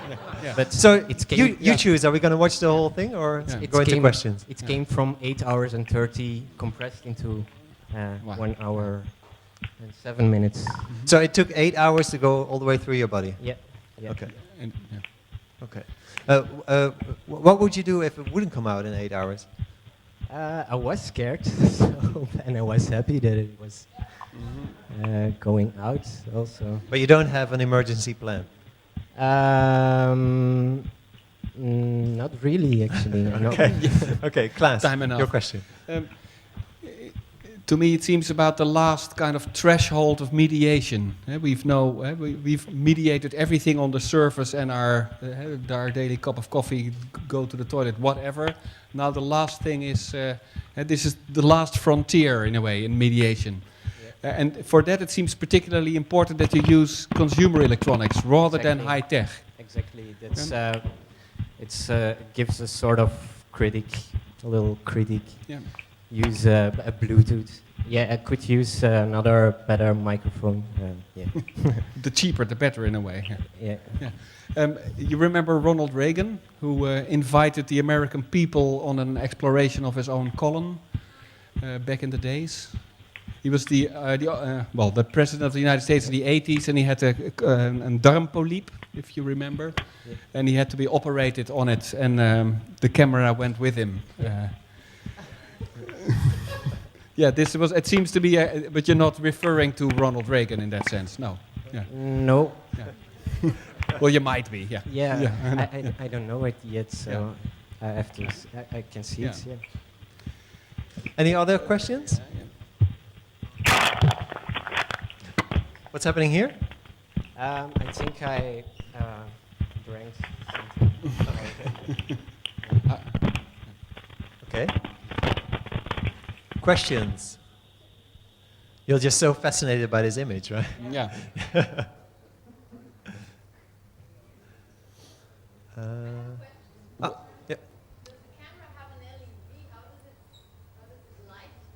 Oh, yeah. So the question is, how does the camera light up the inner space? You can see it. Yeah. Yeah. I'll show it later if you want. There are LEDs and 4 LEDs, and they flashes all the time. So it turns around. So there's LEDs in there as well? Yeah. And normally, for the research, they can flush it away. You can flush it away, they say. There's no But, chance it gets stuck somewhere? No. Okay. But I had to get it back. Yeah. You wanted to have it back. Yeah. Can imagine. No more questions? Oh, I actually have a question. Where did it go wrong just now in the swallowing? I think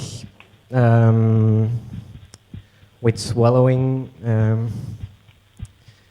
the thickness of my body here, I think it's... Yeah, I'm not so thick, but I'm not so... but the layers, I think. Especially when I had this recording at the end, you hear the, how do you call it in English? The storing. Your stomach or? No, the sound was not really sound, but it was getting connection all the time. Stuff like that. So, is there a chance it will you will connect to it later when it passes? Yeah. Yeah. Okay. Yeah, I can try. Yeah, let's have another go. Let's call into your stomach.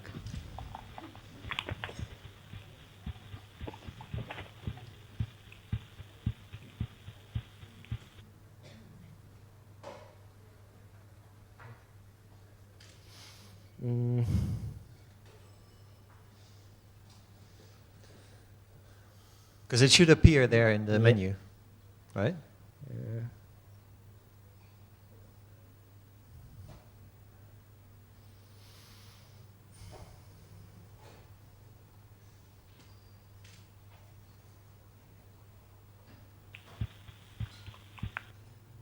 Yeah, that was something.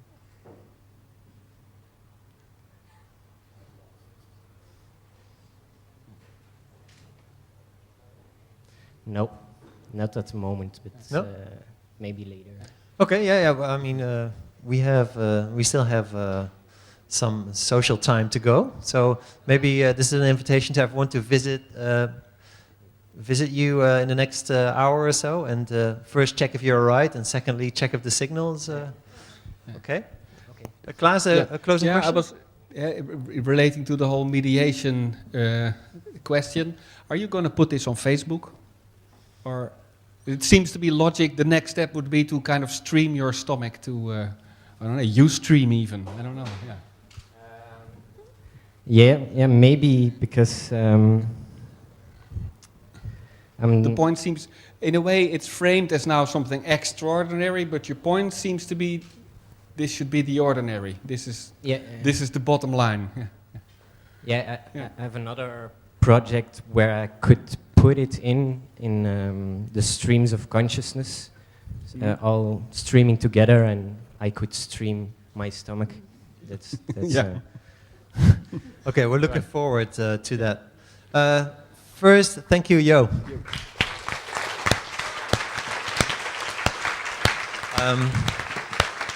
So this is the end of the demonstration time. Klaas, do you have some closing comments before I wrap it up?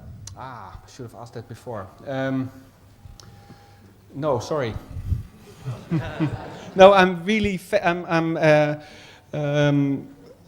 There seems to be okay on the level of technology. Yes, I have a closing comment about technology. It's more about where maybe in the years before we would explore what was possible with the technology. By actually what we're doing today, at least what seems to be the basic shared element of all presentations, that technology has become our basic condition, and it's something of our. It's absolutely the normal. It's the norm. It's not the exception. It's not the special, unique thing that we can do it. It's how it changed our basic, really everyday normality. So in that sense, it's a bit also something to talk over at the bar. Sorry. Okay, but besides our critical respondent, you're also host tonight. Any closing announcements? Yes, in that sense, I have a couple of things to say. You didn't get a chance to see the ruin today, but it would be great if you did, because it's really a brilliant exhibition. Also, later on, where is that again?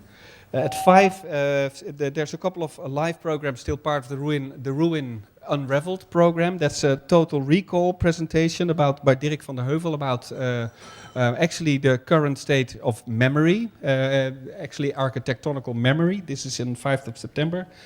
And at the 6th of September, we'll be exploring the relations between artistic attitudes and complex societal questions in an open design session, which will be held here in the auditorium. And so you're all welcome to those sessions.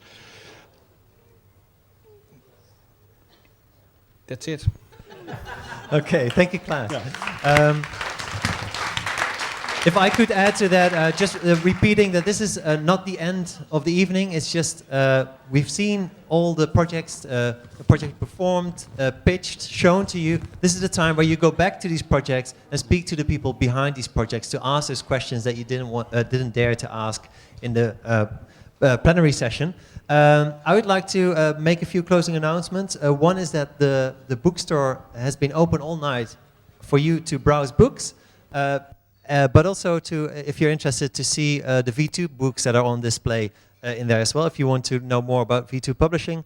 I would like to also announce that the Piet Zwart graduation exhibition is News from Nowhere is still on at V2 and Tent until Sunday. So if you haven't seen that yet, grab your chance. Next test lab is on September 12th. You can already note that down in your agendas. And then I would like to close first with a big thank you to all the people that you haven't seen in the spotlight today. There's a big crew behind these events. Today it was the joint forces of the crew here at the New Institute, as well as those at V2 doing the production, doing the PR, doing the administration. I would like to have a big hand for all of them.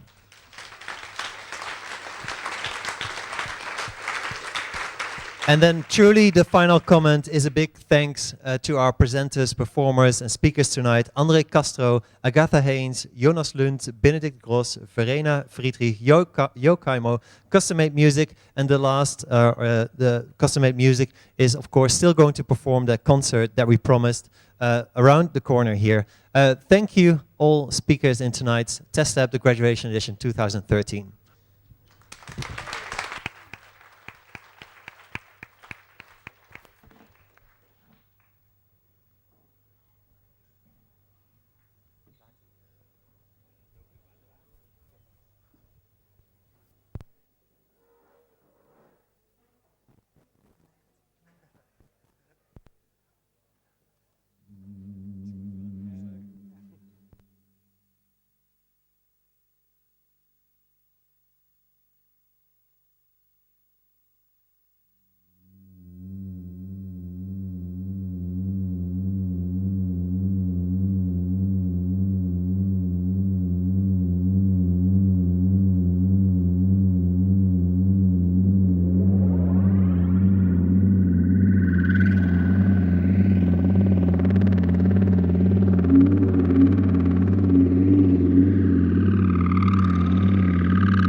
dear.